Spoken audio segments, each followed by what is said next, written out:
Comme chaque Polonais, jeune ou vieux, je connais très bien ce beau chant romantique que vous venez d'entendre. C'est une ballade traditionnelle composée par Maciej Kamiński dans la première moitié du XIXe siècle. Elle était très populaire parmi les soldats polonais durant la guerre russo-polonaise de 1920, mais elle a été chantée aussi par les partisans polonais durant la Seconde Guerre mondiale. Et après la guerre, elle a fait partie des principaux chants de scouts polonais. Elle chante l'amour et la nostalgie de l'Ukraine et d'une fille de là-bas. Pourtant, les rapports entre la Pologne et l'Ukraine étaient souvent conflictuels. En tout cas, ils sont beaucoup plus anciens et beaucoup plus longs que ce pays a pu avoir avec la Russie. Et cela n'est jamais évoqué en France. On verra l'histoire de l'Ukraine une autre fois, quand nous nous proposerons de répondre à la question d'où vient l'Ukraine. En France, les réponses à cette question sont relativement rares et les plus souvent très partielles. Pour définir l'Ukraine, l'historien polonais Andrzej Nowak a dit récemment: l'Ukraine est la fille de la Rousse, l'élève de la République polonaise, Rzeczpospolita, et c'est une révoltée contre sa belle-mère, la Russie, qui cherche à la priver de tout, même de son existence. Certains Polonais définissent les Ukrainiens d'une manière différente. Ils disent: parle l'ukrainien, celui qui a oublié le polonais et qui n'a pas encore appris le russe. Je reconnais que c'est péjoratif pour les Ukrainiens, mais en même temps, cela exprime la complexité et la difficulté de cette nation. Mais avant de parler de l'ethnogenèse ukrainienne, essayons de comprendre la psychologie et la politique russe, qui continue malheureusement à faire parler d'elle dans une actualité tragique.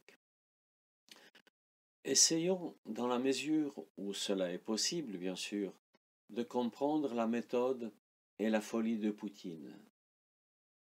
Pourquoi a-t-il déclenché cette guerre qu'il n'ose pas nommer?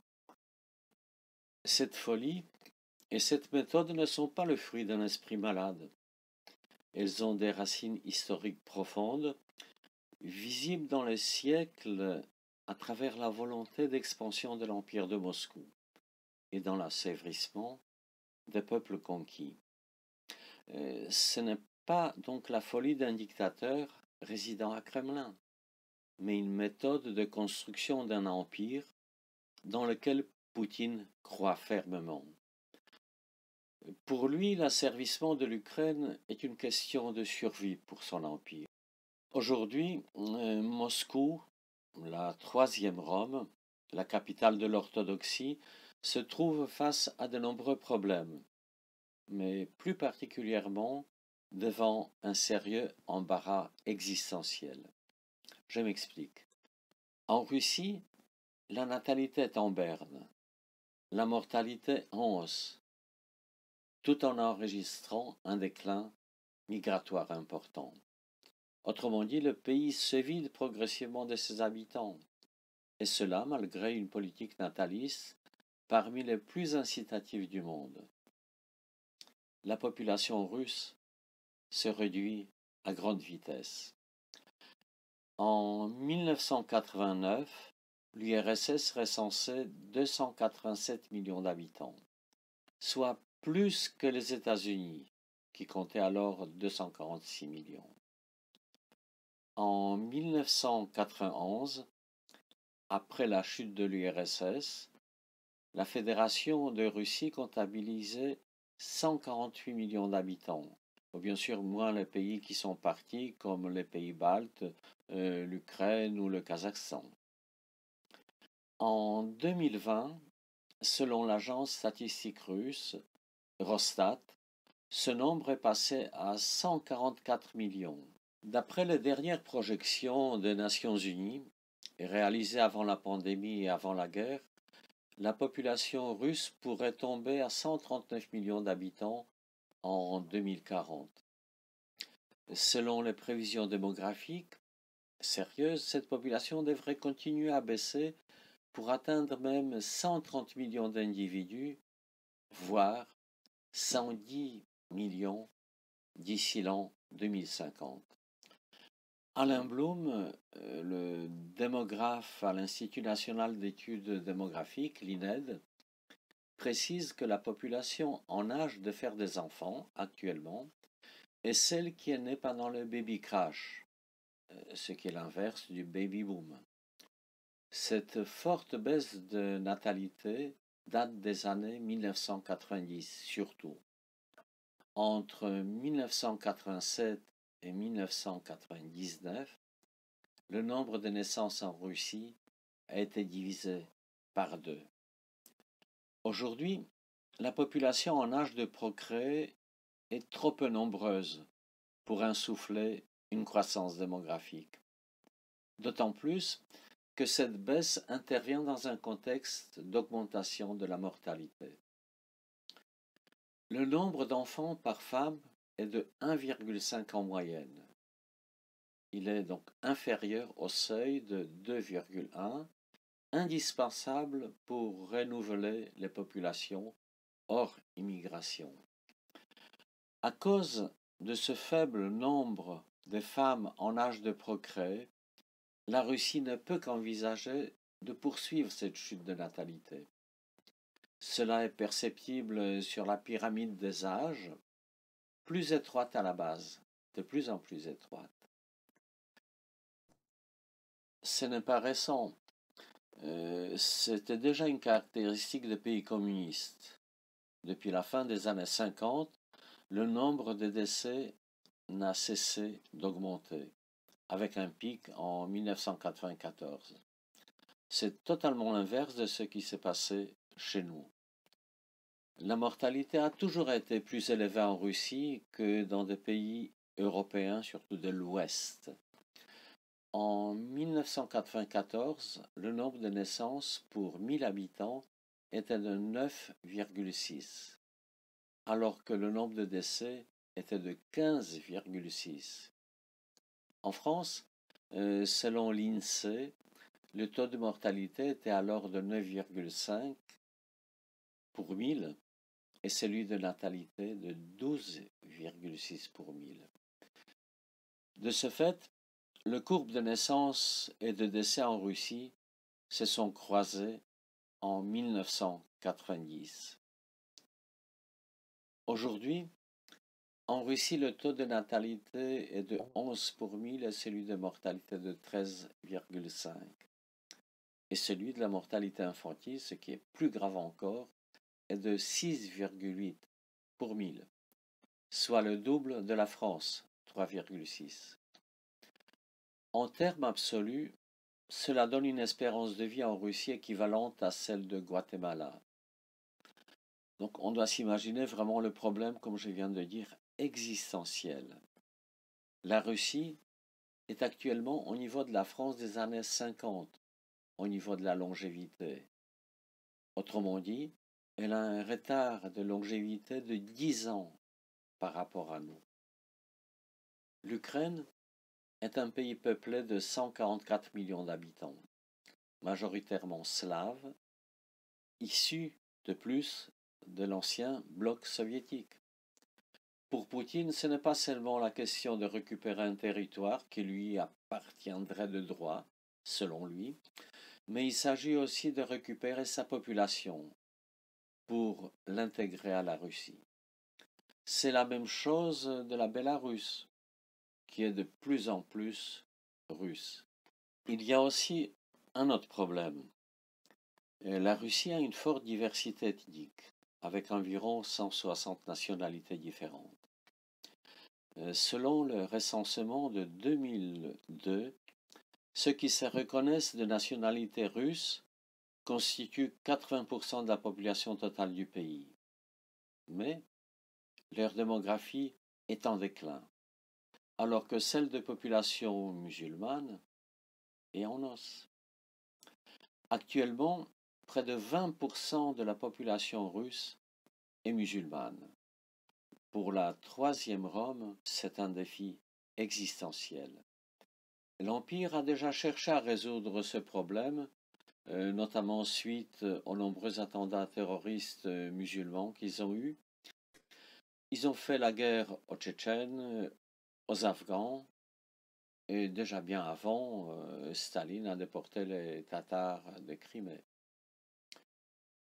Aujourd'hui, certaines estimations envisagent que la population musulmane de la Russie pourrait dépasser au milieu du XXIe siècle un quart de sa population. Ravil Gaimdantine, l'un des éminents musulmans de Russie, celui qui dirige le conseil russe des mouftis, a déclaré: selon des spécialistes dont la compétence ne fait aucun doute, dans 15 ans, environ 30% de la population russe sera musulmane. Il y a aussi un autre problème. La Russie est voisine de la Chine, au sud-est. Chine, aujourd'hui la deuxième puissance mondiale, alors que jadis c'était la place de l'URSS. Aujourd'hui, Poutine, par rapport à la Chine, joue le rôle de Loukachenko, président de la Bélarus. Ce dernier est vassal de Poutine, lequel ne veut pas jouer ce rôle par rapport à Xi Jinping, président de la République populaire de Chine. Alors, pour échapper à l'emprise de la Chine et à l'islamisation rampante, la Russie a besoin des frères slaves, comme elle appelle perfidement les Ukrainiens et les Bélarusses. Là, Poutine se voit en sauveur de la Grande Russie. Pour mieux comprendre tout cela, je vous propose de remonter un peu dans l'histoire. Pour peupler cet immense pays, l'Empire russe utilise depuis longtemps un moyen ignoble, mais efficace: les déportations à grande échelle. Elles débutent au début de l'expansion du Grand-Duché de Moscou d'Ivan le Terrible, d'abord le grand-duc de Moscovie, puis le premier tsar de Russie en 1533. À l'époque, les Polonais et les Cosaques partagent déjà ce triste sort avec les Suédois et notamment les Tatars, déjà. Les déportations s'amplifient sous Catherine la Grande, qui participe au démembrement de la Pologne avec la Prusse et l'Autriche en 1772. En 1783, elle réalise l'annexion du Khanat de Crimée, qui était alors sous protection ottomane. Voltaire est un grand admirateur de la tsarine. Les déportations continueront sous le tsar Alexandre III, ami de la France, comme en témoigne un célèbre pont à Paris. Elles se poursuivent évidemment et massivement sous Lénine et Staline. Donc vous voyez, c'est une politique consciente et constante du pouvoir russe. Moscou reconnaît qu'entre le 24 février et 18 juin, selon le ministère russe de la Défense, plus de 1,9 million d'Ukrainiens, dont plus de 300 000 enfants, auraient été ainsi déportés, ou ils disent transférés, vers la Fédération de la Russie. Effectivement, ceux que la Russie appelle réfugiés, pudiquement, sont en fait en grande partie des déportés qui risquent un jour de devenir des nouveaux Russes. On évoque même des camps de travail en Extrême-Orient. La tradition oblige. Staline n'est pas encore mort. Plus grave, on parle aussi du kidnapping d'enfants. C'est ignoble, mais c'est pas nouveau. Les nazis ont largement pratiqué cela, mais les Russes, l'ont fait bien avant Hitler, et surtout à une échelle beaucoup plus grande. Je me permets de présenter quelques exemples tragiques qui se sont déroulés au XIXe siècle, en Pologne occupée, donc aussi en Ukraine.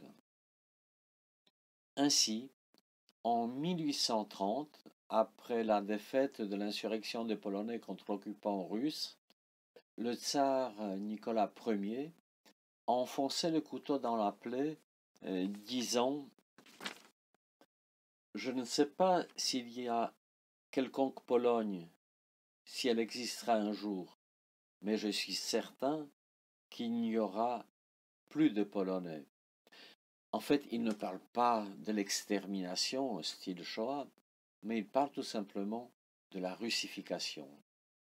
Et c'est le même langage qu'utilise aujourd'hui Poutine par rapport à l'Ukraine. Et à l'époque, au XIXe siècle, même le pape Grégoire XVI apportait de l'eau au moulin du tsar, pourtant orthodoxe, puisque sa sainteté a condamné l'insurrection polonaise comme une révolte contre un pouvoir légitime. Même Dieu a abandonné la Pologne. Suite à cela, de nombreux Polonais ont été alors déportés en Sibérie. Des dizaines de milliers de soldats, ceux qui n'ont pas réussi à prendre l'exil, ont été incorporés dans l'armée russe pour un service de 15 ans. En même temps, sur l'ordre du tsar, les Russes commettent à Varsovie un crime immonde. Au mois de mars 1832, ils raflent des milliers de garçons âgés entre 7 et 16 ans. Le plus souvent, ce sont des enfants d'émigrés, des orphelins ou des vagabonds. Et ils sont expédiés souvent à pied en Sibérie. Ceux qui ont survécu ont intégré des bataillons du tsar dénommés cantonniers. Leur service devait durer 25 ans et aboutir à une russification totale.